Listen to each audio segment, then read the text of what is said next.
It's called Barton Fink. I can't. I told my dad I'd wait for him. Barton Fink! Barton Fink! Barton Fink! This is Auteur Detour, wherein three film lovers travel through the filmographies of cinema's most important directors in hopes of finding a greater understanding on the other side.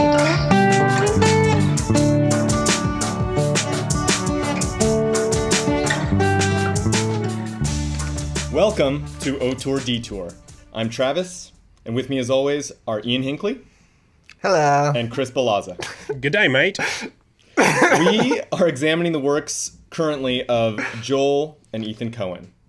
So, in 1991, lukewarm off the middling returns from Miller's Crossing, the Coen brothers released their fourth feature film, Barton Fink. The second of three films in what I'll call the Coen brothers' up their own asses period. Barton Fink's incredibly unique story concerns a man slowly losing his mind as he suffers from writer's block in a huge otherworldly hotel. The story takes place in 1941. The titular Barton Fink is a playwright striving to create a new kind of theater, one that extols the virtues of the common man. He takes a job in Hollywood for the money, but insists on staying in a dank, rundown flophouse while he works on a script for a wrestling B-movie. In theory, this might provide Barton with some direct contact with the common man he so admires. However, he first rebuffs the friendly advances of an aggressively neighborly insurance salesman who lives next door, only to fail to connect with the man once their acquaintanceship is fully established. The truth is, Barton has no real connection with any of the humans who inhabit his world, common or otherwise. When he meets an author who he greatly admires, working at the same studio, they become almost immediately embattled. And when that great man's secretary and ghostwriter turns up dead in Barton's bed, sending us into the gonzo final acts, it's only slightly more confounding than the fact that she ended up there in the first place. Barton Fink contains elements of film noir and psychological horror, but its true genre is the pretentious art film. Its story, characters, and atmosphere are all drenched in ambiguity. The film's ultimate meaning left very much to the viewer. With that in mind, what did you guys think? I have always had a really hard time with this movie, and this watch, which was the first time I've watched it in probably, 10 years, was no exception. But then I kind of put it on like 20-minute segments again, watching it a second time in 2 days, but like not fully watching it. Mm-hmm. And by the end of my second viewing this week, I was like, okay, I like this movie now. I wasn't even sure if I liked this movie before, and now I do. So that's kind of where I came at this movie from going into it.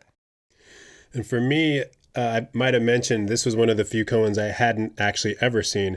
So having just seen it this weekend, I kind of see why I never took it on in the first place. I honestly, being perfectly frank, don't see myself watching it again. It didn't really resonate much with me. I definitely got some Coen vibes from it. I got some good Shining vibes out of it, really, that I really enjoyed. Yeah, but, for sure. But as a film, as a Coen film, it's certainly my least favorite so far. And this is after me sitting on it. I usually review it the next day too. I try to have an immediate rating, then I sleep on it, think about it, don't read anything about it, and then just see how I feel. Did it have an impact on me as I slept or the next day? It really didn't. I thought more about it, but largely because we're going to be speaking about it here, and being perfectly frank, this is toward the bottom of my list for a couple of different reasons, but there were distinct things I really did enjoy about it, and it's because I didn't care for it. Doesn't mean I thought this was a bad film. I don't think they've made a bad movie yet. But from, you can just put that as a blanket over all of their movies. Is that if I talk shit about any of their movies, it's not because I think that it's bad. Yeah, I'll just say if it sounds like I wasn't really taking it seriously from my intro, I feel like the movie doesn't take itself seriously in a lot of ways. I mean, I feel like it's a very the whole thing feels like a send up at some points. And that might be part of the problem I have with it too. But I think, all the movies they've made so far are definitely in the good category. Although I think we will cross into the bad threshold at some point in the filmographies. Yeah, it's probably coming. I think we know where it's coming. Yeah, I mean, similar to The Shining too. The way that the protagonist kind of like literally projects his mind into the hotel space around him. Like, I mean, that's always been that's my current reading on The Shining, is that Jack has The Shining and that he is actually seeing ghosts around him, but he never had anyone to tell him like that's what this is that it's like a weird mental gift you have. So he just like, you know, represses it and then finally just kind of like accepts it and goes crazy. But yeah, almost the same thing happens in this story. By the end, I mean, I don't know. So yeah, where should we start? I mean, I guess start at the beginning. So he's like a playwright. He writes this play that we hear a little snippet of. I want to break in really quick with that scene because just to mention, because I didn't know this and how could I, but the offstage woman that you hear, or on stage, but off-screen woman that you hear is Frances McDormand, which is a cool little Easter egg because she's now appeared in every one of their movies. Yes. Yep. Well, this is also an important little thing for them because this is the first movie where, you know, aside from a couple people like Frances McDormand and Emmett Walsh, this is the first one where people who, like from their previous movies kind of come back like with a vengeance. Like we see like John Turturro and John Goodman and stuff like that. Steve Buscemi. Yeah. I feel like Steve Buscemi, exactly. So it feels like, okay, they have like a stable that they're drawing from, you know? Mm-hmm. And it's also, you know, it's only every previous movie they took, I think, 3 years between them, and this one is 1 year later. And they wrote it, you know, in that, I mentioned it last week, but in that middle of writing Barton Fink when they were stuck in it. And, you know, it feels sort of like an exercise more than, you know, a fully thought out movie like some of their other ones. Agreed. It's like the least funny to me, I think, as far as like, oh, that was a good little quick, you know, quip of whatever. I'll tell you who I laughed my ass off at, because it sounds like, you know, at this point, like it more than maybe you guys, but Michael Lerner and John Polito, those scenes are fucking so fun. Michael Lerner got the Academy Award for this role. That's mind blowing. And he absolutely deserved it. Absolutely. Are you serious? I agree, but it's also shocking when I read that. I had no idea. That's Yeah. amazing. One of the funniest performances like that we've seen so far, I would say, and like just such an amazing character. Funny. And like I mean, this is a thing that comes up in the Coen brothers a lot too, where you have usually the protagonist or some main character that's like filled with anxiety, and then they meet a character who has no anxiety, and that only like increases their anxiety. This is like you know what I mean, the way he's like, you know, he meets this guy and he's just like, you're an amazing writer, you're perfect, and he like seems to know his thoughts like better than he does. I feel like you meet this kind of character in almost every one of their movies.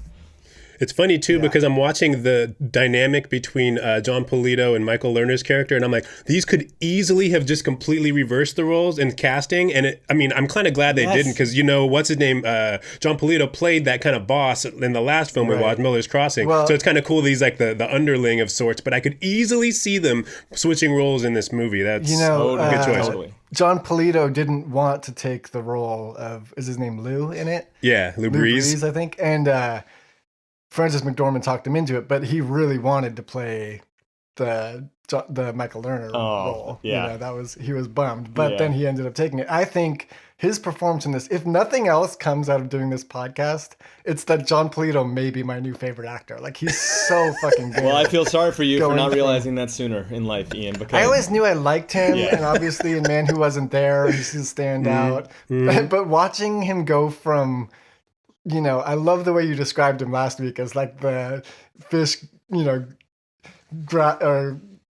trying to get oxygen and this like open yaw. And then like he goes from that like manic performance to just this beaten down sad sack. It's so funny to me. Yeah. Like he does such a good job with it. Yeah, he does. Yeah. And it really, it's like that, you know, there's no small parts, only small actors. I feel like the Coen brothers are like, you know, I love how they like, you know, cast the hell out of a role with like what 2-3 lines, you know what I mean? Like, well, Buscemi, like in his first 2 performances in this has like, you know, one scene in each of these movies. Exactly. And like he's such a, I mean, he's not a standout in this, but like his face and his, being is like, there's no denying He him. does deliver one of literally my wife's favorite moment in this movie every time we've watched it together, twice, I guess. And it's more of like a feat of editing than anything, but where he talks about how his name is Chet and then slides the card that just says Chet. Chet. My wife, He tucks it away in his every pocket. time. Yes. I got a little laugh out of that. I got one really good laugh out of Tony Shalhoub's character, which he's kind of played this role before in other films, but he's on the phone frantically trying to schedule some screenings for wrestling films so that Barton Fink can get more inspired. And he goes, "Do we have a screening, bro?" "Good!" And he yells "good" so loud, so comically loud. I like laughed out loud when I was watching this movie. Like that part really got me good. Yeah, he kills.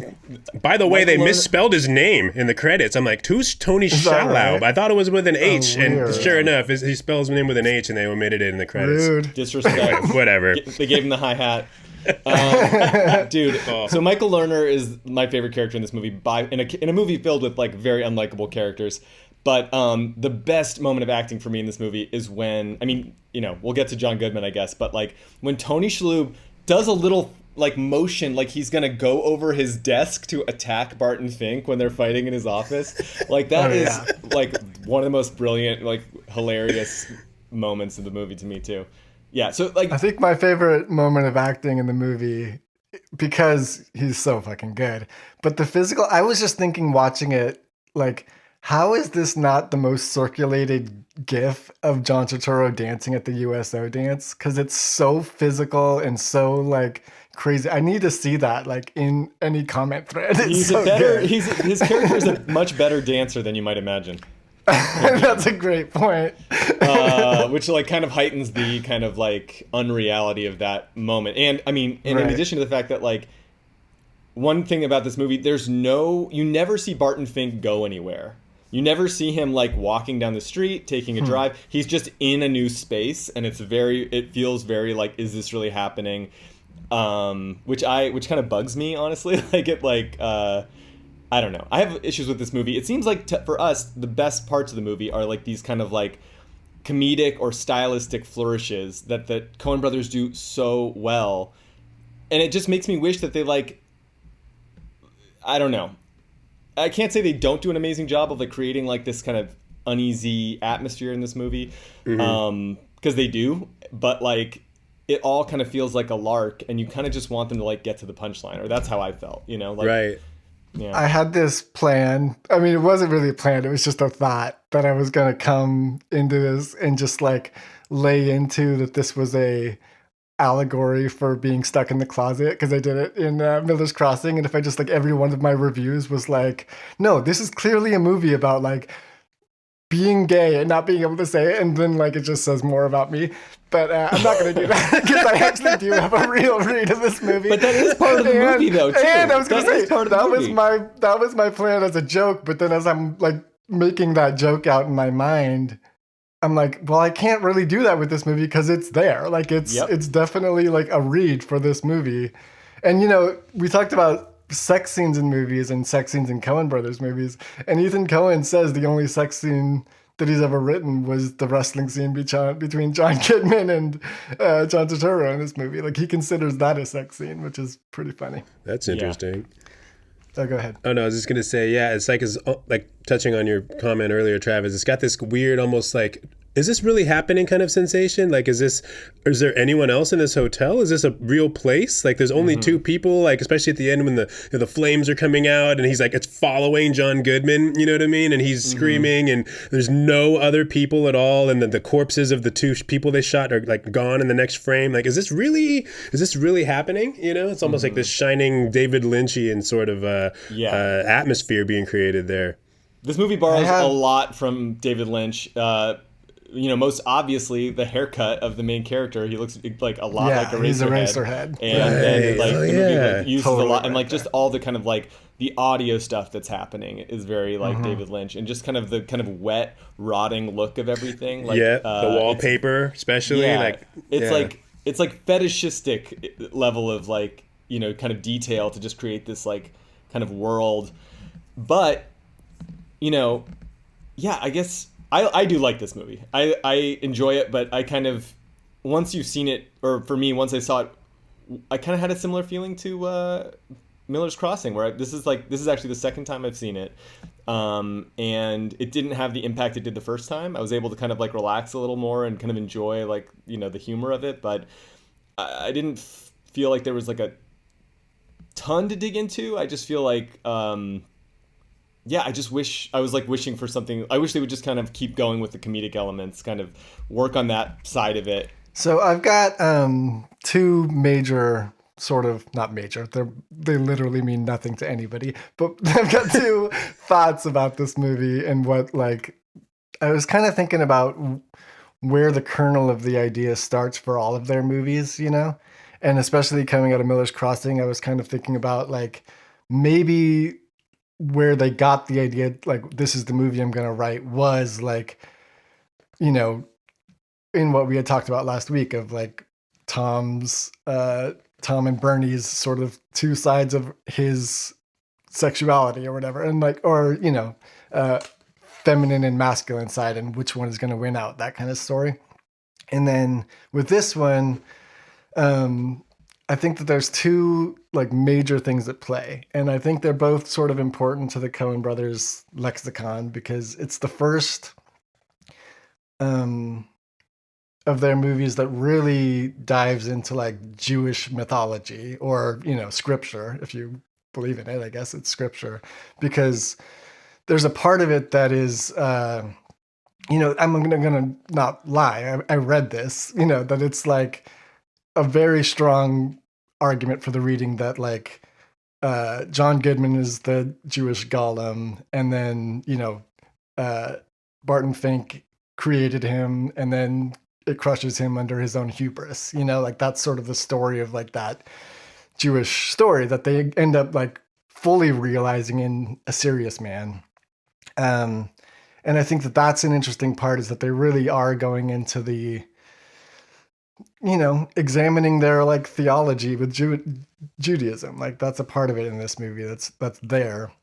But the other thing that I think is even more why I didn't like this movie as much as maybe most of their movies is that I think that I generally don't love like writers writing about how hard it is to write.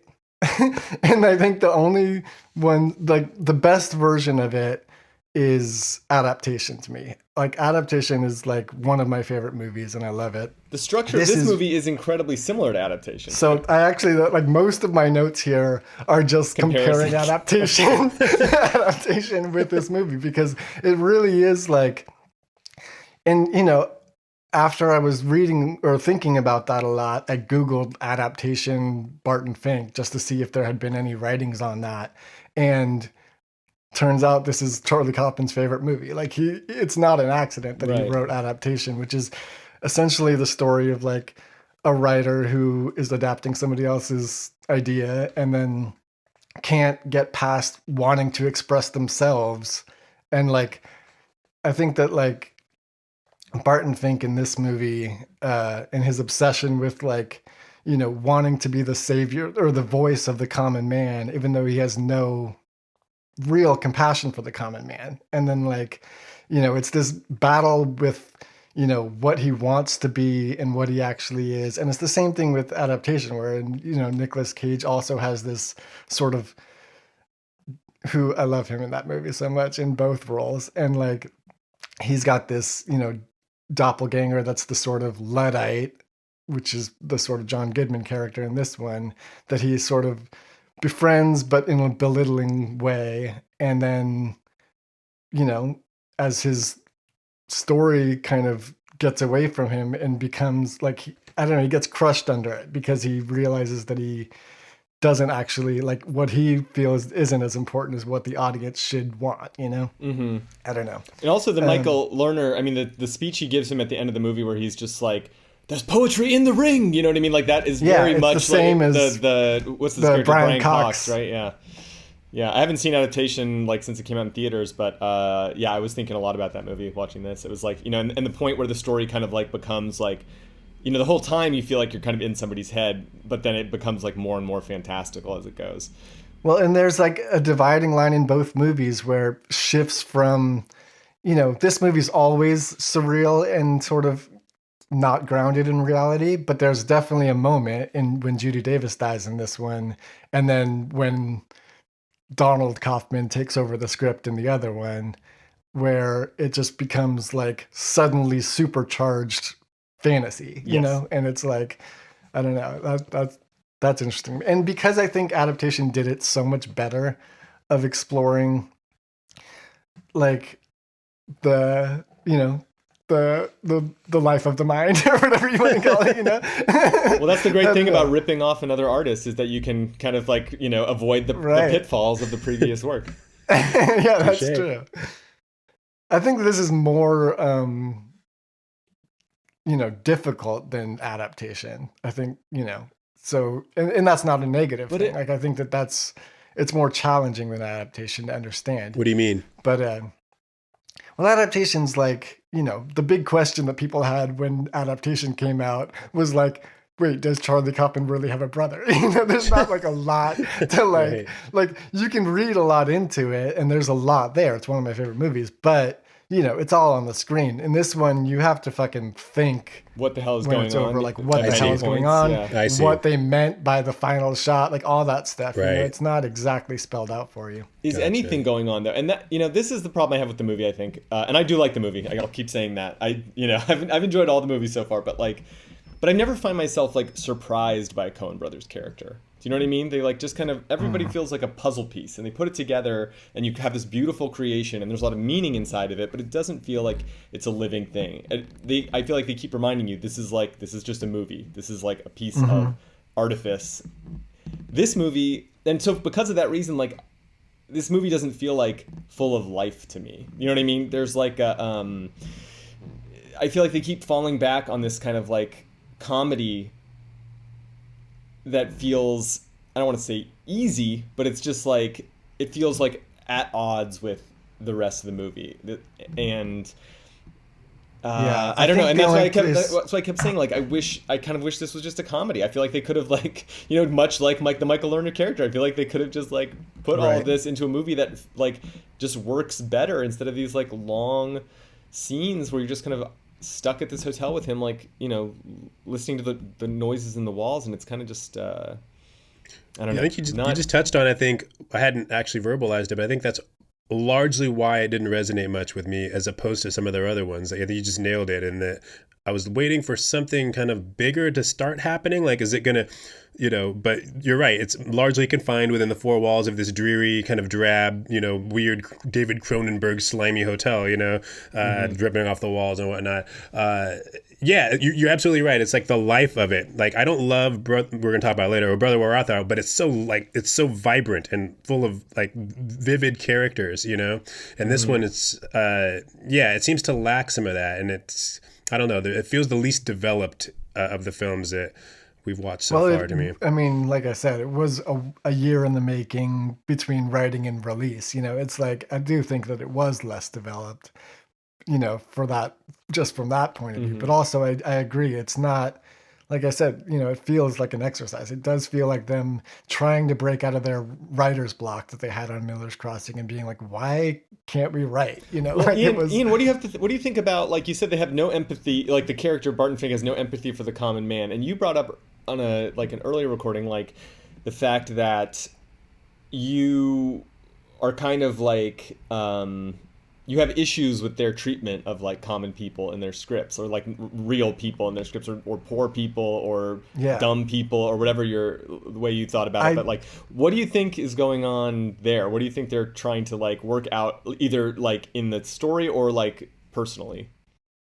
I couldn't tell when I was watching it if this was a reaction to that, like criticism that they maybe already had gotten, because, that's a big part of this. But it's also, it does go back to, we've talked about Sullivan's Travel. It's like, it's sort of in there too, of, a guy that thinks he understands the common man, and then he becomes the common man and he has to realize like, oh, I don't understand the common man at all. And I think that that's something that they are always battling. I think in this one, it's more front and center that I think that they are like owning up to that in this movie, I think, because it is that USO tour scene, the USO dance scene is, when Turturro finally like spins out of control a little bit, and he's dancing maniacally with this babe, and like, actual soldiers are around him being like, hey, let us cut in, and he's like, I'm the soldier. Like he thinks that he's better than them. Mm-hmm. And that's like,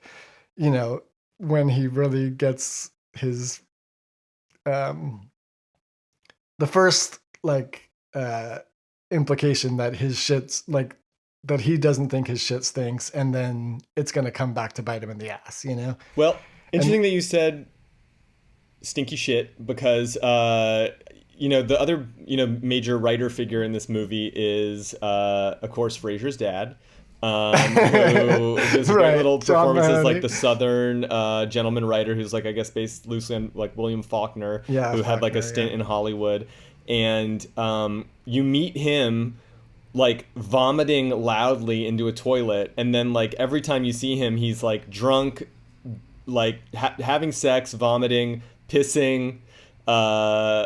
He's like a very like bodily gentleman, even though he's like a genius and like an incredible writer. That, I mean, to me, it seems like the big problem with this movie, the problem within this movie, like for Barton Fink, is that he can't connect to other people. He is kind of created in his mind like he's alienated from his own humanity, and he like feels the frustration of that, but he doesn't recognize that it's like not his burden as a writer. It's just his like failure as a human being. And so then he like to me the movie was just about that, you know what I mean, that I feel like there's this, they talk about escape in the movie, and he has that picture of the woman, and to me the woman like represented like escapism, and movies represented escapism, and he thinks like, being like one of the people, like being with other people and having those connections is like somehow against like his like idea of what like a great person is, like the life of the mind, like going against that. But the reality is like, yeah, that's life too. Like, so I don't know. He just needs to kind of embrace that, and that's kind of my simple take on the film. Well, I do think that he has like affection for Charlie, in the first half of the movie. Like he's sort of he looks down on him and he belittles him a lot, and like he ends up saying at the end, Charlie says at the end, John Goodman's character, he's like, you're a tourist here, I live here. And like that puts him in his place for sure, because I do think that like there are moments when he does he is happy to see him when he comes in, when he's stuck, and also when he runs to him when he's in trouble. Like he's not completely like just arrogant about it. It's more subtle than that, I think. Like I don't know. I think it's happening on like a subconscious level, which is why it's like torturing him, and why I think he ascribes a meaning to his frustration that is not the true meaning of his frustration. But right. I do love John Goodman in this movie. We haven't touched on him really. So yeah, John Goodman comes in the movie, a sweaty mess. The introduction of his character is one of the best ever, where like it's like so absurd. Like he complains about the noise. He hears in perfect detail John Goodman angrily pick up the phone, yell "what," and then stomp out the door to his door, knock on the door. It's like, for anyone with any level of anxiety, I feel like that is such a nightmare scenario. And then of course he like kind of flips it like by like being overly apologetic, after just a second of like kind of terrifying him just with his like blank expression. Yeah, I don't know. And John Goodman, similarly, I mean, if you go with the take that like John Goodman is this sort of beast of a common man that he's created in his mind, if the whole hotel is in his mind and it's all just like, this is his projection of a common man that he's trying to embrace, but like, then there is like a part of his character, especially before he turns madman, where it's like, I mean, he is the wrestler also. That scene's super important to the movie, I think, when he wrestles. But I think that there's a part of him that like really keeps laying on how impressive Barton Fink is, even though he knows nothing really that he's ever written or done anything. Like, and if you think of it as that's in his mind, it really also shows like how much higher he thinks of himself than he thinks of John Goodman. I don't know. Because John Goodman Charlie keeps being like, oh, this must be, like shameful for a guy like you. I don't remember the lines, exactly, but it's something like that. It's a dump. And he's like hits himself in the head while he says it. Yeah, and they never go into Charlie's room, right? They just like it's always in Barton's room. But do we go into Charlie's head? Because like the movie like largely seems to be like within like Barton Fink's psyche. I think that's how the movie kind of sets itself up. But then at the end, John Goodman's literally oozing, like his inside of his head is oozing out of his ear, and you see that same kind of ooze like dripping down the walls. And then with the the flames all around him, I feel like you've kind of like you're now in Charlie's world. And he's like, yeah, I'll show you the life of the mind. It's like, this is, I don't know. Like, I don't know. I guess like what you said makes sense. Like he's subsumed by his own creation. His creation's like taken on a life of its own. But when he says Heil Hitler, when he shoots the cop, that just like, that's like, the first time I watched it, that was definitely like that was like the moment to me. But is that Barton Fink's like internalized like fear of anxiety about like anti-Semitism, or is that it is 1941 when the movie is taking place, and it's not a baseless anxiety. I'm just saying, like, to me it felt like another sort of let me think of how to say this. It's like if he's separating himself from if I came to that point, because especially at that point when it's so surreal, the fire just erupts around him. It's so clearly like he is the golem in that moment. That's just like, tearing shit apart, that it does feel like at that moment that it's just like that much of a separation between his like Jewish intellectualness and the actual common man. Like that's how I felt about it. It was, I don't know, I might be wrong. There's like, I've read a little bit about it. Some people think that it was like supposed to be sarcastic to the police officers too. Like he's like, these detectives are fucking Nazis and I'm just going to kill them because I'm Barton Fink's mind. I don't buy that. Yeah, I don't buy that either.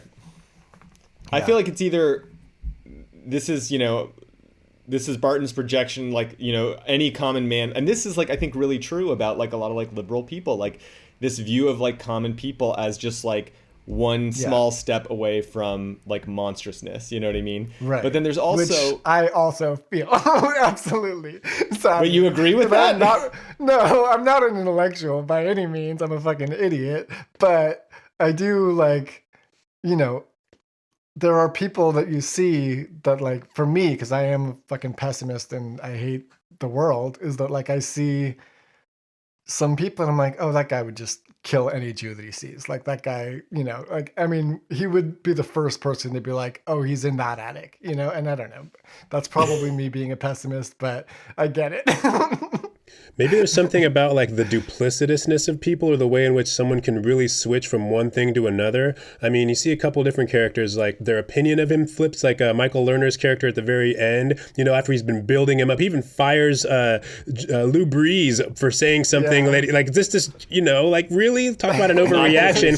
And then at the end, he just completely flips, on him. He's like, this is garbage. It's, blah, blah, blah, blah. I thought you were something else. And John Goodman's character, of course, it goes through a couple of different, perspectives, shifts throughout, the movie as far as how Barton sees him. He's, like you mentioned, the beginning, he's kind of terrifying. And then later on, he becomes this endearing sort of character. And at the end, he's this monstrous, literally like larger than life, like you said, golem almost, where like bringing fire and brimstone quite literally in his wake, I don't know. Maybe there's something to that too. It just sort of popped into my head now. I don't know that that's one of the themes of the film, but maybe like the duplicitousness or the way in which man can kind of turn from one thing to the other.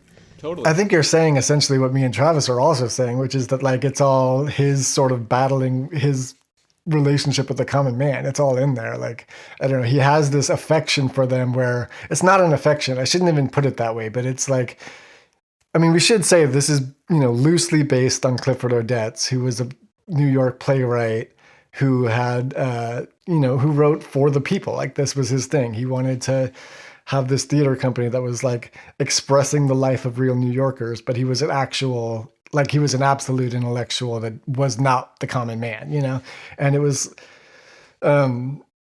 it's that thing where it's like, how do you reconcile talking, it's my issue with the Coen brothers sometimes, is like, how do you reconcile writing for these people that you're so separated from, I don't know. I think there's a trickiness to that. Yeah, I mean, and from the first scene when you hear that play, well, I was just going to say, like, there's that moment where it's the line that you hear, like, echoed again in the wrestling script where they're like, we're going to be hearing from that crazy kid, and I don't mean from a postcard. Which right there, I don't know, right there, they're saying, like, this person's worth something because they're going to, like, have some great accomplishment that's going to be recognized, rather, you know what I mean? Rather than just, like, being an actual, like, person just living their life. I don't know. So from the beginning, it shows that he does kind of think of, like, success and, like, value in a certain way that kind of goes against, like, what this kind of naive dream of I don't know, representing people that you're not a part of. I don't know. Yeah, he doesn't care about insurance salesmen. Like, he wants to. Like, I do believe that he wants to, and I do believe that, like, I mean, I don't mean. I mean, if you think of it as Clifford Odets, like, I don't think that, like, that real personality in which you see all the time, I would even put the Coen brothers as people like this. Like, I don't think that they are always making fun of the people that are, the common man that they write about. But they are separated from him. Like, it's weird that they are always writing about people that you kind of get the feeling that they look down on. And this is, in my mind, they're battling that in themselves, maybe. I don't know. Yeah, I mean, I don't know about look down on, but there is, I've noticed that a lot of these movies pit, the main character tends to be, I mean, just like the woman describes, what's his name, Frasier's dad's script is always like the underdog. A lot of their scripts have, like, a person of lower class, like, battling against, like, a person of upper class. I think that's just, like, a dynamic that they like too.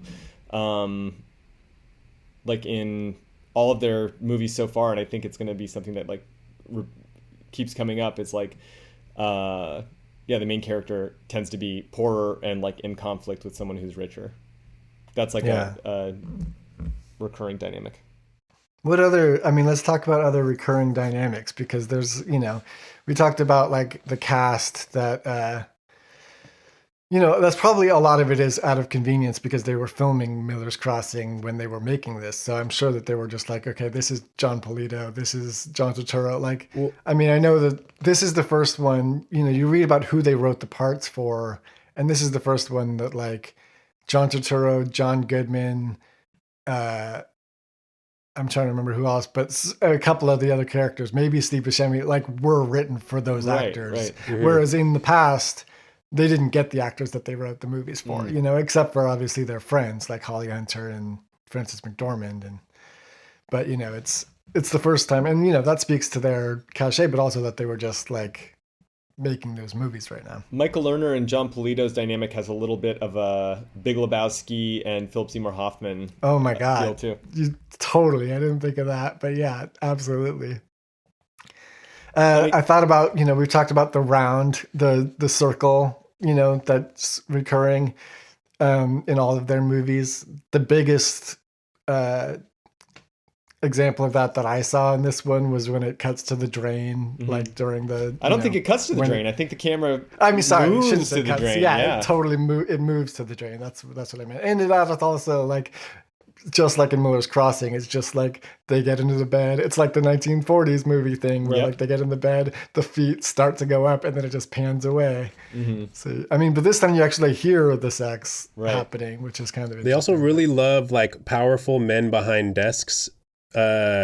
You know what I Yes. mean? Yeah. Like, Yes. Yeah. there's like almost every movie has like a powerful guy behind a desk that someone has to appeal to, and it may not be even like a main character, but they're like the common guy, if you will, or like the underdog has to like talk to the powerful guy behind a big desk, Yeah. and then we've seen that less so in Blood Simple, I guess. But you can think of Emmett Walsh, you know, and that one definitely like Raising Arizona with Nathan Arizona, you know, behind his desk or whatever. Obviously, Miller's Crossing with Albert Finney's character, and then you know later John Polito. Yeah. yeah, exactly. And then, of course, clearly Michael Lerner's character in this one. And it's like, And then Burn After Reading It comes back a lot. yeah, They also There's a lot of men Big behind Lebowski, just yeah. about That is it. 100% true. Yeah, and that's. I mean, I think that's kind of related to what I was talking about too. This there's like a class consciousness. There's a Yeah. consciousness about like power dynamics, and then they kind of like they side with like the underdog. And I don't know what you know. It's not really clear what social strata Barton Fink was born out of. Like, was he? You know what I mean? Did he come from like the underclass? But like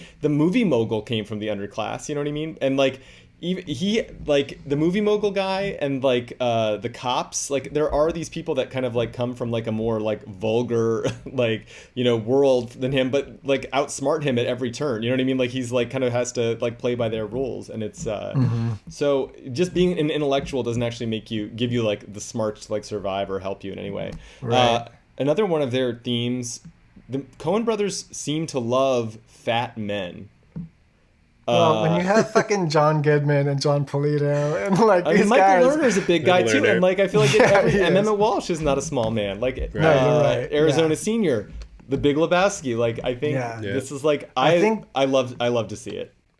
yeah, I do too, and I think you know, John Goodman in this is so incredibly large, like not just in size but in attitude. But then like when he puts his fucking mitts around the bars as he's breaking Barton Fink's handcuffs away from the bed frame, it's like I literally was like, those are prosthetic, right? Like those can't be his hands. They're so big. They look like fucking boxing gloves. Yeah. They're so big. And like, you know, it goes into their visual style, which is, you know, a huge part of what makes them who they are, is just this like, I don't know, it's like R. Crumb on screen, you know, these like really big, It's cartoonish. Yeah. cartoonish, you know, I don't know. You know, speaking of Sullivan's Travels earlier, John Goodman says he likes some, you know, character, some like comedian of the time. Right. I can't remember the name, but isn't that the fact that Barton Fink gives to, like the one fact that he gives to the cops? Like that's the one thing he remembers him saying. And they're like, that is absolutely useless. Like normally I tell people like anything that you tell us can help, but that's actually completely unhelpful. Useless. he Yeah, likes that was these like- certain he's kind of like movies. Yeah. Yeah. And yeah, I just think that's funny that it's like, yeah, he could have maybe gleaned something from that too. Could you guys actually, not to get derailed, but can you guys say a little bit more about Sullivan's Travels? I know, Travis, you brought this up a long time ago, years and years ago, but it's come back around both from you guys and from, you know, general commentary about the film. Can you explain a little bit more about Sullivan's Travels?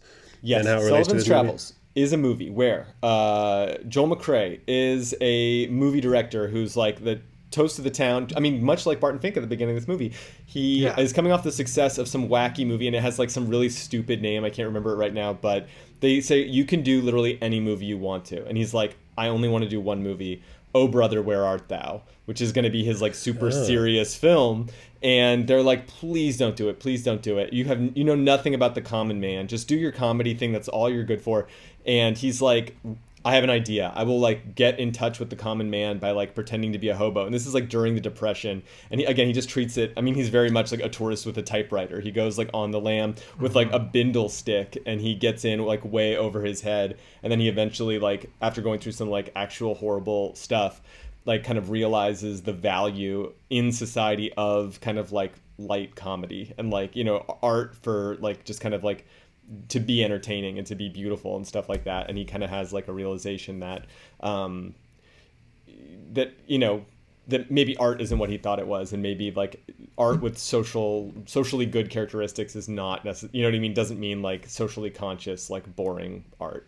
Sounds like a movie they draw on a lot. And, Yes, from exactly. multiple I think it's a movies. like a key, like a big influence, especially on these early films. Yeah. I mean, I think all the way through. Yeah, Like, I mean, and again, they- that's, oh, go ahead. I was just gonna say they like aren't shy about referencing that it's their biggest, influence too. Because that's a movie that does battle like this idea of the common man versus like the person who thinks that they're the voice of the common man, And it's funny. Like it's a really funny movie. I highly encourage you to watch it. It also gets more serious to. than a lot of comedies do, and it has a range of like an emotional range that's really impressive and kind of is maybe Coen Brothers-esque too. You know what I mean? Because just in Raising Arizona, again, I feel like that is their most like emotionally powerful film too that we've seen so far, which I think is. I think draws on some of those classics from that era, like Sullivan's Travels, those golden era comedies. But also, I think like art for art's sake is something that's really like a big thing for the Coen brothers. Like, there's meaning there and there's like substance there, but like anytime they can like get away or just stick in like some beautiful flourish or some like stylish embellishment on something, they go for it. And I think that is like a key characteristic of their movies too. And just to remind you that you're watching a movie. And this movie, sometimes like I found it hard to take seriously because it does feel like it's almost like a satire of itself. The box with maybe a head in it, the pre-7 box with a head in it. Yeah, what is in the box? the wrinkled paper is so like beautifully crinkled. Yeah. Like it's like almost like too much, where it's like I can't get past the surface of this movie. Well, and so we did touch on it last week for a second, but like the style over substance thing that they have been criticized for, which like you and I, and probably, I don't know about your stance on it, Chris, but kind of hate that argument, because I do feel like, there is substance in style. Like there's times when like an emotional punch isn't what's needed, like, or isn't what's warranted. Like it's more powerful as a moviegoer to just like be immersed in their sort of incredible filmmaking. Like I think it's, I don't know. Yeah. This is the return of Roderick Jaynes, their alter ego editor. And I think it probably could have lost 20 minutes. But I don't know when. But I don't know. I'm just thinking more thoughts about this movie. Oh, one thing I noticed I wanted to throw out there. Obviously, like as we're talking about their idealization of the past, or at least like love of the past, I noticed last week, and I forgot to mention it, that Miller's Crossing is the first of like, I don't know how many, but up until Intolerable Cruelty, every movie in that run, which is most of their movies, is a period piece. Yeah. This is like crazy that they just keep like, that they don't make movies in the present, I think. And they didn't even write the script for Intolerable Cruelty. So like they really, they're into fucking filming the past. Yeah, they are. Yeah, for sure.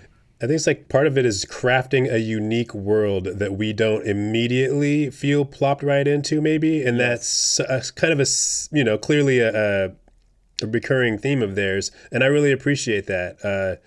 If it was filmed today, plus films that are modern, if you will, can often become kind of dated, from language or any of that stuff. So by writing about the past and using the past and maybe certain, period specific pieces, you kind of eliminate that sort of dated quality, and it sort of transcends that to a degree, right. And I think you're right. It's about like, if you think of the way that they make their movies as like so detail oriented, it's easier to do that if you're referencing sort of an image of your head in your head rather than what's around you. Mm-hmm. Yeah, I mean, I think that's a big part of the joy of filmmaking for them, is like creating that world, like you said, Chris. Mm-hmm. Like from like every character, like every word that they say is so specific and so kind of like. I lost my train of thought. I think it's time to end. That's fine. I was thinking about. I'm sorry. One of the themes I keep thinking about, and it's there, it's under the surface of this one, but masculinity and being a man.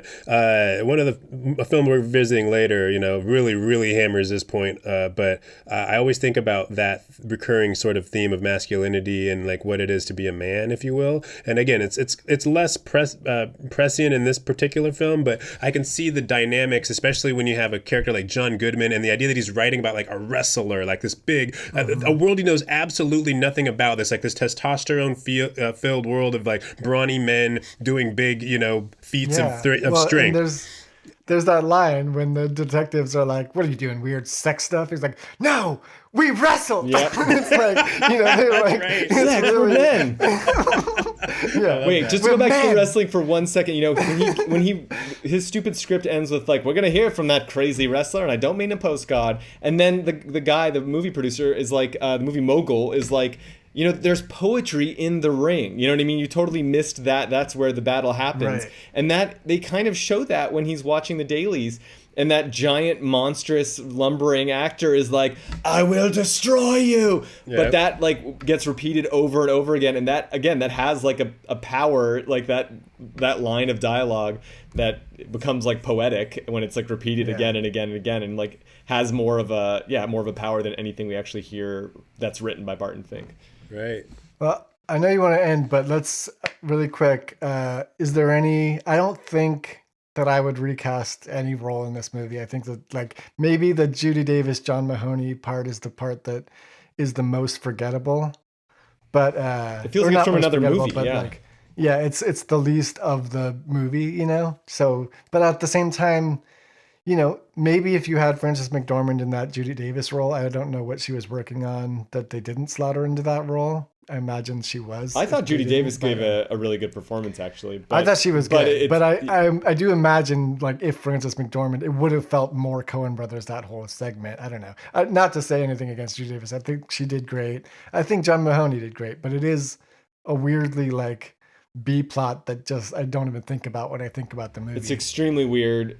Her whole recurring thing about just saying like, "You have to have empathy for everyone, even this horrible like monster who beats me," is like a very upsetting thing, actually. Yeah, and that also brings up that like this is the second movie in a row with one female character and no black characters or any people of color, and like that's another part of it that like we'll get into further, like when it's more, I don't know, we're starting to see more of that, like as I watch these chronologically, it starts to wear on me more and more. And I think Psychoproxy's next, and it's going to weigh on me even harder because it's just, and it's like at a certain point, we're going to have to talk about like their lack of representation. It comes back with Fargo, obviously, where like the female lead is a female. But again, it's like they haven't, they're not, they don't do great with representation stuff. So I don't know, something worth mentioning. Should we end it there? Any final thoughts? Do we know what the box? Why didn't he look in the box? What's in What the does box? the ending of the movie mean? What's in the box? Yeah, I want to know what's in the box. I mean, I think before he even put it down, I'm like, there's a head in that box. Before we even knew who he was, like, this is a head-shaped box. I don't know why I thought that. Like, there's totally a head in this box. And there's definitely a head in there. It's just, And she says, why does it give him the ability to write the script? It's whispering ideas to him. Yeah, it could have been even crazy. It could have been even crazier if it didn't have like the I don't know, the lifeblood it needed or something like that. But there is definitely a lot there. It's interesting that this movie and Miller's Crossing are so in a little inaccessible compared to a lot of their works, and also like some people's absolute favorites. I think that's really very interesting. Yeah, I know. And I mean, part of that, I think like the people that I know in my life that this is their favorite Coen Brothers movie, or not their favorite, but one of their favorites. It's because of John Turturro and John Goodman, I think. Like, I think that like, because of who he was at that, in that era of his career, and this was like such a standout performance from him. He's on screen basically the whole movie. And like, I don't know, I think I get that, like, but that's basically it for why this would rank up high. So I'll rank mine. I'm going to go, where was I last time? Miller's Crossing, Raising Arizona, Blood Simple, Barton Fink.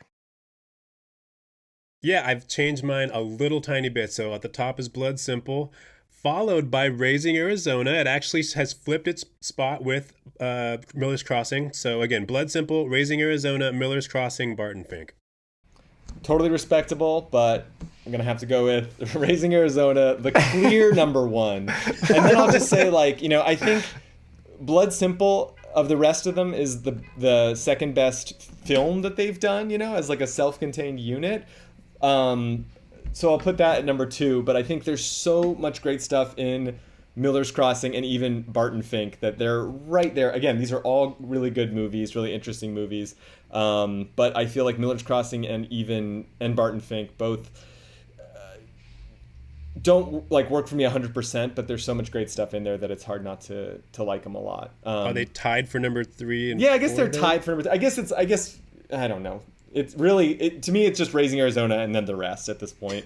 You know what I mean? Like, but I just want to be clear. Like, I think Blood Simple is like a perfect little film. I wouldn't change anything, but if each line in Miller's Crossing was given like a value in money, you know what I mean? Then that is like a solid gold script. You know what I mean? Like whether or not, like, it doesn't totally work for me as a movie, but each individual element is like so kind of amazing that it's that it ranks right next to it pretty much. I know exactly what you mean. And Barton Fink, like, it has a weird power to it, and it's in a weird beauty that like is undeniable. It it really does kind of show you the life of the mind. Yeah, it does. And I did like finish it this week and say, okay, I can definitively say I've seen Barton Fink for the last time. Like, I just felt like I wasn't going to watch it again. Mm-hmm. And then a day later, I'm like, well, I just want to go back and watch that, like, when it goes to hell, like when, John Goodman as Madman Muntz, like, takes over. And I'm like, oh shit, I'll probably end up watching this again someday. Like, it's fucking interesting. Totally worthwhile movie. Again, this is like their inaccessible period, and I think that's going to continue next week with the Hudsucker Proxy, with a title that like is just like, designed to just like scare people away. Like, oh god. Yeah. So but I'm looking forward to talking about that too. Me too. All right. Thanks, guys. See you guys. Sign off next week. All right. Bye. Bye. See ya. Thank you for listening to Auteur Detour. We'll see you again next week.